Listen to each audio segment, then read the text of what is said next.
ये मूव आएगा। By the way, India bulls real estate, इसके लिए खबर आपको आती हुई दिख रही है और स्टॉक में हम सुबह से ही देख रहे हैं वीक एक्शन बना हुआ है, बट अब पता चल रहा है कि क्यों वीक एक्शन और स्पेशली पिछले 5 मिनट में स्टॉक क्यों गिरा है। जो मर्जर की बात चल रही थी, एनसीएलटी चंडीगढ़ बेंच ने मर्जर पर रोक को बरकरार रखा है। पिछले महीने एनसीएलटी का फाइनल फैसला आ गया था, बट वो फैसला सुरक्षित किया गया था, पब्लिक नहीं किया गया था। अब उसकी कुछ डिटेल सामने आ रही हैं। नैम एस्टेट्स और एम्बेसी 1 के मर्जर पर रोक बरकरार है, तो आई थिंक थोड़ी पॉजिटिविटी पिछले कुछ हफ्तों से आई थी स्टॉक में, क्योंकि बाजार को लगा था कि शायद अब मर्जर को फाइनल अप्रूवल मिल चुका है, बट ऐसा अब तक नहीं हुआ है। इस ऑर्डर की डिटेल्स हम निकालने की कोशिश करेंगे, बट एनसीएलटी बैंगलोर के बेंच ने ऑलरेडी ये रोक लगाई हुई थी। अब एनसीएलटी चंडीगढ़ की बेंच ने भी इस रोक को बरकरार रखा है। तो फिलहाल कोई राहत नहीं है जहां तक इस मर्जर की बात है, और इसलिए आप देख रहे हैं कि इंडिया बुल्स रियल एस्टेट पर प्रेशर आपको दिख रहा है और शार्प फॉल आते हुए झटका है, बड़ा झटका है।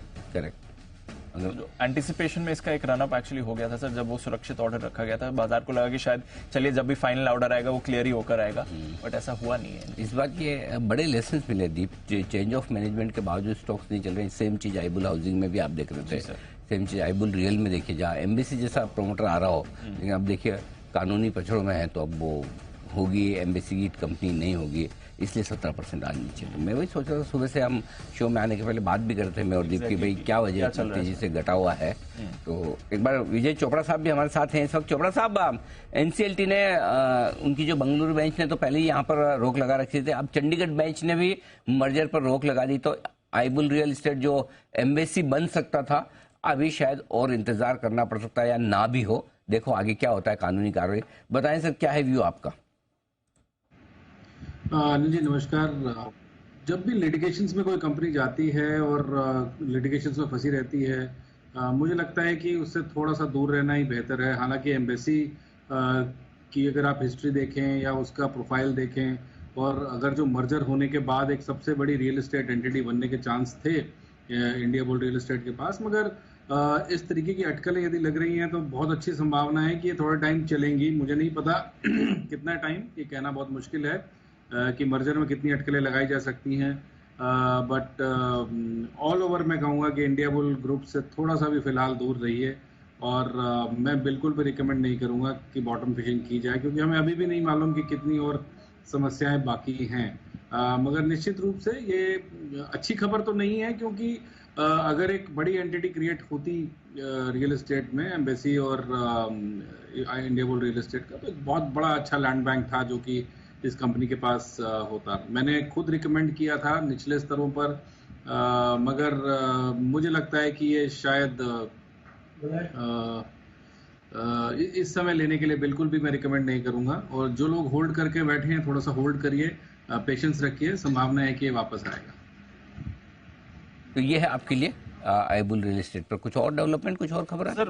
इंडिया बुल्स ने बेसिकली जो डिस्क्लोजर डाला है, वो 2-3 चीजें इसमें इंटरेस्टिंग हो रही हैं कि बैंगलोर ब्रांच ने ऑलरेडी इस मर्जर को सैंक्शन कर दिया था, क्योंकि नैम एस्टेट्स और एम्बेसी 1 की जो जुरिस्डिक्शन है वो बैंगलोर एनसीएलटी पर आती है, बट चंडीगढ़ एनसीएलटी के अंदर आईबी रियल एस्टेट की जुरिस्डिक्शन आती है।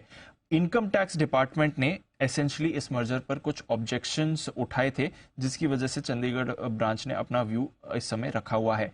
इंडिया बुल्स रियल एस्टेट का मानना है कि ये जो भी ऑब्जेक्शंस उठाए गए हैं, जो भी कंसर्न्स हैं, ये इतने सीरियस नहीं है कि इसको मर्जर पर इंपैक्ट होना चाहिए, और कंपनी ने अपनी तरफ से एनसीएलटी के सामने पक्ष रखा था, बट फिलहाल तो ये ऑर्डर उनके खिलाफ ही आया है। वो वेट करें कि पूरा ऑर्डर जब उन्हें मिले तब आगे की वो जो भी रणनीति है वो सामने लेकर आएंगे। आई गेस एनक्लैट में तो ये जाएगा ही अपील के लिए, फिर वहां पर क्या मुद्दा आता है वो देखना पड़ेगा। बट एसेंशियली बैंगलोर ब्रांच की तरफ से आई डोंट थिंक कोई क्लियरेंस थी, ये मैं कंफर्म करने की कोशिश करता हूं, बट चंडीगढ़ ब्रांच ने जो इनकम टैक्स डिपार्टमेंट ने ऑब्जेक्शंस उठाए थे उस पर रोक लगाई है, और इस पर फिर इंडिया बुल्स कहना है कि हम मानते हैं कि ये जो उन्होंने मुद्दे उठाए ये ठीक नहीं है और ये मर्जर को इंपैक्ट नहीं करने चाहिए, but of course Chandigarh branch ने जो व्यू लिया है वो व्यू लिया है। इनका ये भी कहना है कि शेयर होल्डर्स ने तो ऑलमोस्ट फुल मेजॉरिटी के साथ ही इसको अप्रूवल दिया था, बट एसेंशियली लीगल अप्रूवल अभी इस मर्जर को आया नहीं है। जब आगे का ऑर्डर आता है सर, तब पता चलेगा इनकी क्या रणनीति है। बट स्टॉक में भारी भारी गिरावट आपको होती हुई दिख रही है। 16% का कट आईबी रियल एस्टेट के काउंटर पर आपको दिख रहा है। एक बार चार्ट पर मैं सुमित जी से राय लूं। सुमित जी, ऑफकोर्स अभी तो न्यूज पर रिएक्ट कर रहा है, तो देखना पड़ेगा कि आगे कितना रिएक्शन रहता है, बट टेक्निकली लेवल्स क्या इंपॉर्टेंट होंगे 16% की गिरावट के बाद? सर दीपांशु, न्यूज पे भी रिएक्ट कर रहा है और स्टॉक को अगर देखेंगे तो स्टॉक के अंदर ऊपरी लेवल से सेलिंग प्रेशर भी अच्छा देखने को मिला है। इंडिया बुल रियल एस्टेट में अभी नीचे में जो सपोर्ट है वो है 55 का, इमीडिएट सपोर्ट 55 का है। 55 का लेवल टूटने के बाद 50 के लेवल भी टूटेंगे, तो एक बार के लिए स्टॉक को बिल्कुल अवॉइड करना है और स्टॉक के अंदर दबाव और देखने को मिल सकता है। 55 के बाद 50 के अंदर के लेवल जल्दी फिर शॉर्ट टर्म में देखने को मिल सकता है। ओके, तो ये है आपके लिए India bulls real estate. Impact मामला थोड़ा सीरियस है। देखते हैं आगे क्या कुछ होता है। हालांकि कंपनी भले ही कह रही हो कि मर्जर पर असर नहीं पड़ेगा, लेकिन कैसे नहीं पड़ेगा वो समझना होगा।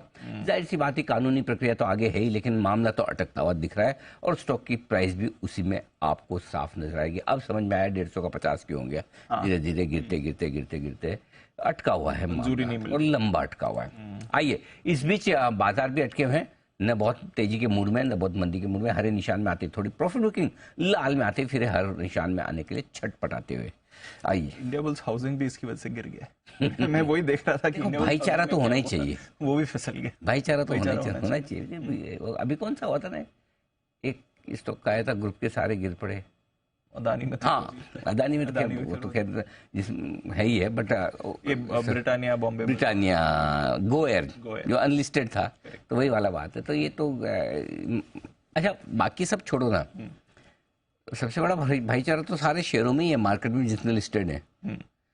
तेजी आती सब हाँ मैक्सिमम चलते हैं, मंदी आती मैक्सिमम गिरते हैं। हाँ, मार्च 2020 में सभी गिरे थे और अभी देखो सब, तो वो वैसा हाल है। तो 80% 90% स्टॉक तो भाईचारा निभाते हैं मार्केट के साथ पूरा।